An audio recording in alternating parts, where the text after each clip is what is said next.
Welcome back to the first episode of the Perfect Podcast, where we had a mammoth of a trade go down. Wow. I mean, fresh off DC smashing the attendance record for the US and smashing it by a country mile, the last thing we were expecting was kind of a big sort of blockbuster style trade. But we're kind of used to that now in the PHL. There's pretty much so far has been at least one blockbuster trade this season. And we haven't really covered trades that much here on the podcast, especially because, you know, pretty much in the early days of the league, there wasn't that many teams, and you know, there's not really much that teams can really trade in terms of getting assets. But I feel like I need to cover this this one because I am familiar with the players in bold. And I feel like I've got a good idea of how to go about discussing this trade. So yeah, so I think literally it's like maybe like I don't know, back maybe an hour, maybe 45 minutes or half an hour before the turret were to host the fleet, this got announced. And I was like, oh my god! Not just because of the teams it's in bulbs, but because of the trade itself. Now, let's be honest. The Goldeneyes have not lived up to the expectations that everybody had for them this season. Going into this season, I think a lot of people expected Vancouver to run away with this league. They expect, given how very well of an organisation Vancouver had put themselves together. They literally did every single thing right. So, the fact that they are literally, right now, bottom of the league, they are in the basement. The fact they're in the basement right now should just send the alarm bells ringing. And we as a trio, we have noticed that Vancouver's mistakes have been more blatantly obvious to see through the naked eye than Seattle's. Yes, Seattle have made mistakes, but they haven't been so obvious compared to what Vancouver's done. And you can just see it, literally, you can just tell this team is not gelling, it's not clicking. Now, you can't blame that all on Sarah Nurse being out injury. You can't blame that on her being out injury. You can't. Okay? Because if she had been a lineup, we still might have seen the same net result, okay? It just probably, things probably wouldn't have changed. So, let's just make that what we will, okay? So before anybody wants to try and compare this to Toronto, to TO's situation last year, and that is Spooner, okay? So, no. Yeah, and you just wondered, what are Vancouver going to do to try and turn us around? And, literally, it's time to make the trade. And I did not see this coming. I really did not. And especially with who's involved in it, which teams have been involved. And what was funny is about this trade is during one of the intermissions of the Seattle-Boston game, I did see various people like Kyle Cushman tweet, "Oh, is Ottawa now the favourites to win the World Cup?" And I'm like, well, I did say to you that Ottawa could have the potential to go back to the World Cup finals and win this year. We said it over the summer, okay? We said we could, you know, me and Lady were very convinced that, oh, they could do it, so, yeah. But if so that does happen, remember who said it first, okay? the Pub Brain podcast. That's to say it first. Okay, so the Charge and Goldeneyes completed a 6-player trade. I think, it's got one of the massive trades I think I've seen.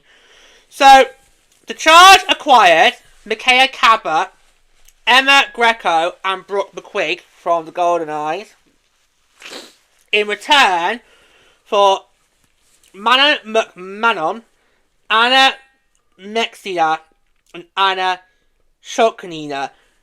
Huge moves. And I think for Ottawa, that's another loss, losing McMahon. That's another huge loss there. But the return is actually worth it though. Trust me. So the Ottawa Charge and Vancouver Goldeneyes completed a trade Sunday involving 6 players, with each team acquiring 3 players in the deal.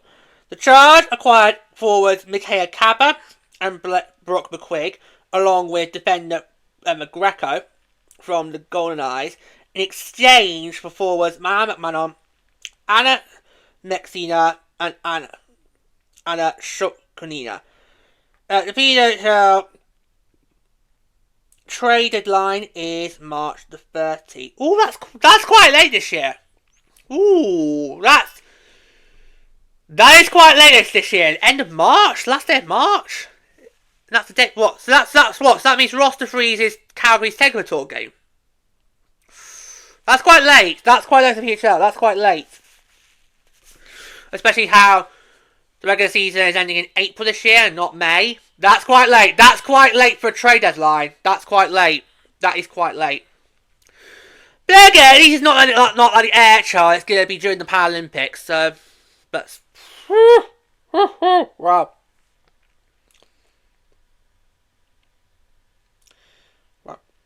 Okay. So, Micaiah Cabot is a proven winner as part of the Minnesota Frost for the last 2 seasons, said Charge General Manager Mike Hirschfield. She will bring good goal-scoring ability to our organisation. We got to know her game extremely well from the PHL World Cup finals last season. We're looking forward to adding her grit and compete to our group. Sorry, that's funny because obviously it was my team you lost to. So.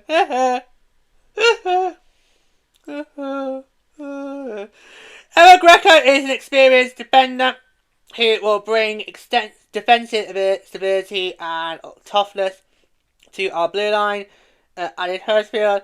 Like the other 2 players in this trade, she has championship experience from her first season in the PHL, and we are excited to add that to our locker room. As for Brooke McQuigg, she is a versatile player who can play both wing and centre. She had a strong rookie season, helping her team win the World Cup. Yeah, she did. She has strong offensive abilities, scoring 8 goals last season. She originates from the Ottawa area, and we're excited to have another local player in our organisation. Assistant Rachel played goaltender for the Charge in our inaugural season. Oh, God. Sorry, I always think it's so funny when somebody acquires a player from the team that beat them in the previous year's championship. Because that's just so funny, and the awkwardness of it all, especially how he knows full well. He knows full well that we had their number last year, right? He knows full well. And the way he's just trying to be like, oh yeah, well, we recognise her game from the World Cup last year. Oh, wait, who'd she play? Oh yeah.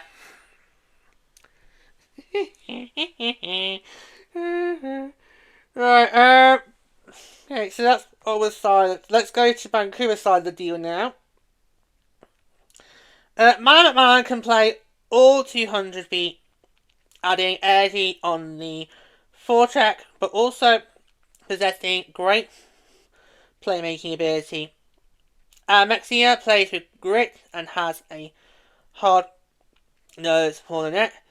Anna Shuknina has really high end skill and is an offensive shooting threat and can score goals. Said Goldeneyes general manager Kara Namori. You've not lived up to expectations, have you, Kara? No! No! You've not lived up to expectations.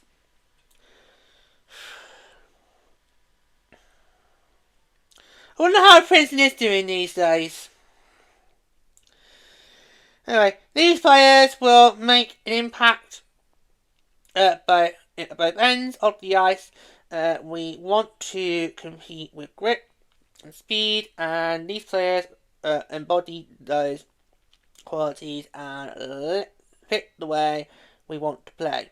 We believe this move will strengthen our group both on and off the ice as we continue our inaugural season. We're excited to welcome these three to Vancouver. I don't think we strengthen you off the ice because let's remember, Mikhail Kappa did play for Bryansky, and we at the time, back in the summer when he got announced, we the trio said at the time that's really going to be helpful for him because he's got somebody in the locker room who can vouch for him if things aren't going well. So, but Kappa's now gone to Ottawa. Bryansky has lost a really key ally who can defend him to the hills. Now, I'm not saying that Vancouver's going to make a coaching change at the end of the season. I'm not saying that because in the PHR, we at the very least do give our coaches a fair trial. We give them a fair hearing. We don't just do what the NHL does, which is just basically, oh, team's doing crap. Let's see, who can we fire? Who can we kill first? Who's going to get killed? Yes, the coach. Bye! Bang! If only I knew how to do a hand gesture for a dagger, I would have done it because we're getting the dagger this week on Traitors. Okay, can I in terms of work, can I do the firing gun? Anyway, it's always the coach who gets it in the neck. So he's now lost a key ally. All three players acquired by Ottawa have won a World Cup title as a member of the Minnesota Frost. Cabba, a 31-year-old from Thunder Bay, joins the Charge with 32 points in 67 career regular season games, including 1 goal and 4 assists in 13 games this season with Vancouver. She spent the first 2 seasons of her PHL career with Minnesota, where she captured back-to-back titles. Greco was a member of Minnesota's inaugural season championship team before spending the 24-25 campaign with Boston. The 30-year-old defender from Burlington has 3 assists in 63 career regular season games. McQuigg won the World Cup as a rookie last season after being selected by the Frost in the 4th round of the 2024 PHL draft, in Minnesota I should say. 25-year-old from Bournemouth tallied 15 points in 29 games last season and has 1 assist through 13 this season with the Goldeneyes. Both Cabba and Rico are a multi-year multi-year contracts signed through 26-27. Vancouver's 3 new players have spent their entire PHL careers in Ottawa as entry draft picks by the Charge. McMahon is a 24-year-old from Maple Grove who joins Vancouver with 10 points in 43 career regular season games. The 5th round pick in the 2024 PHL draft has 1 goal and 1 assist in 13 games this season. Maxina was selected in the 6th round of the 2024 draft and has 2 goals in 13 games this season to bring her career total to 4 points. He's 41 career games. The 31-year-old hails from Austria and has presented represented her country internationally at the sea level for more than a decade. Charge Goldeneyes was a second-round pick in last June's draft in Ottawa and has 1 goal and 3 assists in her first 12 career PHL games. 28-year-old Russian is a 3-time Olympian who competed in 2014, 18 and 2022. All 3 players are signed through the current 25-26 season.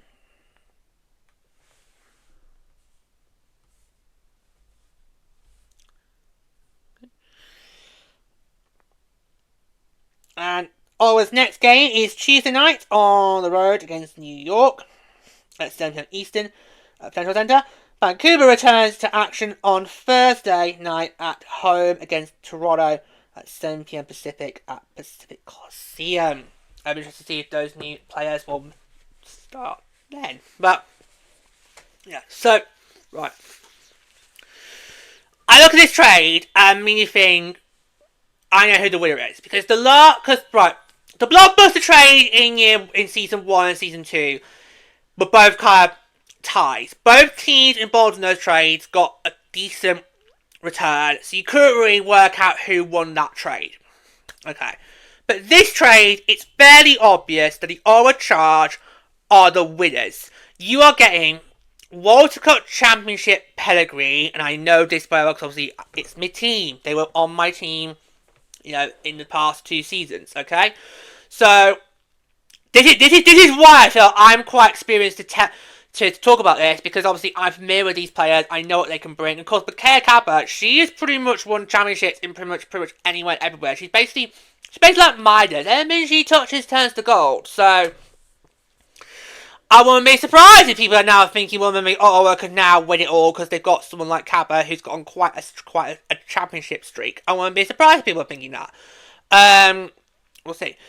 And Ottawa, of course, really struggled in that first few games. Up until the Take-Up Tour game in Chicago, Ottawa weren't really looking like a team that had literally just been to the World Cup finals back in May. Okay? They weren't looking like that. They really struggled. The only impressive game they had before Chicago was the first time the Goldeneyes came to Ottawa. That was the only time where Ottawa really showed some firepower and offense. And then things kind of changed not long after that Take-Up Tour game in Chicago. I mean, Ottawa went on an incredible, it was a 6-game win streak, which recently got snapped at Place Bell when they took on the Big Trois. It was a very close game as well, I should say. Yeah, so the Charge are turning things around, and they are very much in the mix. Right now, the playoffs feels like it could be any one of 6 teams. And it isn't Vancouver, and it's not Seattle.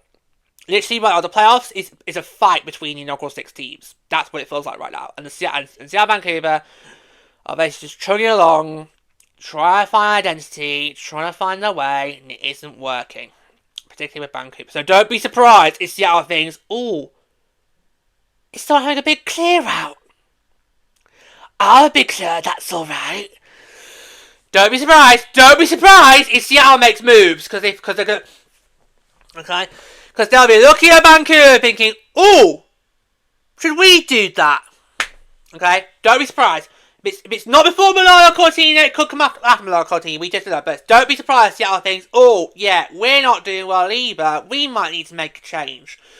So, yeah, but, ooh. And I mean, Brooke Quinn did really well. She had an amazing rookie season last year and did brilliantly well. Her and Dominic Petrie, I think, did brilliantly well. And we kind of felt they should have been given a lucky maybe for Rookie of the Year. Yeah, and it was a bit of a shame to see McQuigg go in the expansion draft. but we just talk about Vancouver. We're getting a really good player there, particularly with who else they took in the process. You just knew that was going to be a really good player. And of course, Michaela Cabra, literally, she's Midas. Everything she's touched was her goal. She's pretty much won pretty much anything and everything there is to win in women's hockey. Okay? It probably would be easier to draw up a list of things she hasn't won. Okay? So, yeah. So, I feel that Ottawa has won this trade outright. Yes, they did lose Matt McMahon, who was a huge contributor for them, but I think it's kind of a price well paid. Like how we had to, give Boston Zara Pani in order to get Sophie Jakes. It actually was a price well paid. Because I remember in that local season when this trade got made, I didn't initially knew what to make of it because Zara Pani was actually doing quite well for us in that local season. So I wasn't too sure what to make of it.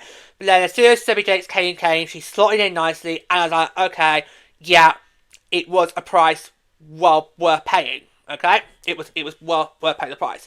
So I would say to the Charge fan base, look at it like that. Okay? Yes, losing man, not great, but it could be a price well worth paying if Cabot McQuigg give the goods, like I know they can. So, yes, I know there'll be some Charge fans thinking, oh, I didn't want to lose that, but don't worry, you're getting a really great return. Okay, you've got the bare end of the deal. Okay, look at what you've now got on your roster, and this is really going to help Ottawa because I think they need some help in the scoring depth. They need some help there. Because if we look at some of Ottawa's, recent games, which I'm going to do now. No point doing Vancouver, we know what that is. Loss.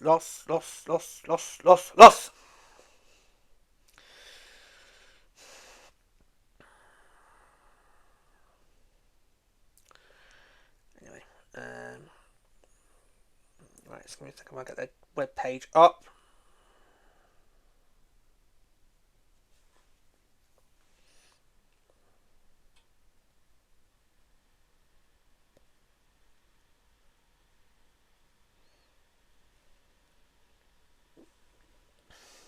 Okay.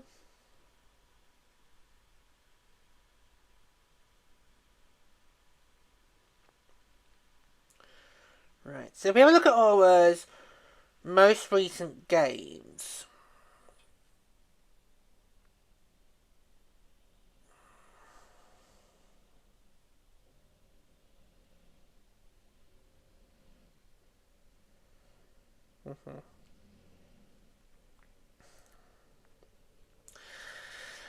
So if we look at Ottawa's most recent games, they haven't really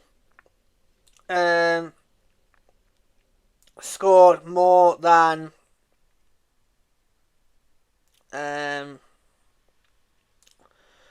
3 goals. Apart from that massive win over us, they've been regions of 2s and 3s. But they have been some quite tight games. The Minnesota was the only convincing to be in that kind of stretch. So, I think getting players like Cabot and McQuigg are really going to help Ottawa in that category and really just help boost their scoring because it's definitely something Ottawa could do with. In fact, so far, I can give that to you guys. So far this season,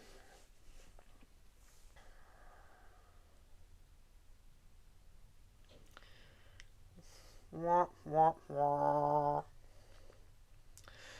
I'm obviously to bring the standings up. So look at that. Back in the bottom, Vancouver. Back in the bottom. Right, so far this season, Ottawa has managed to score 31 goals, which actually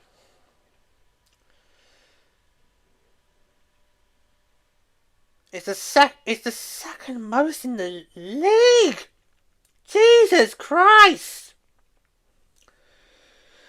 Yet they're sixth in the standings, and yet they've got the second highest goals scored in the league so far. It's currently us with 37, then it's Ottawa with 31, and Boston with 30. Make that what you were, boys and girls. But oh,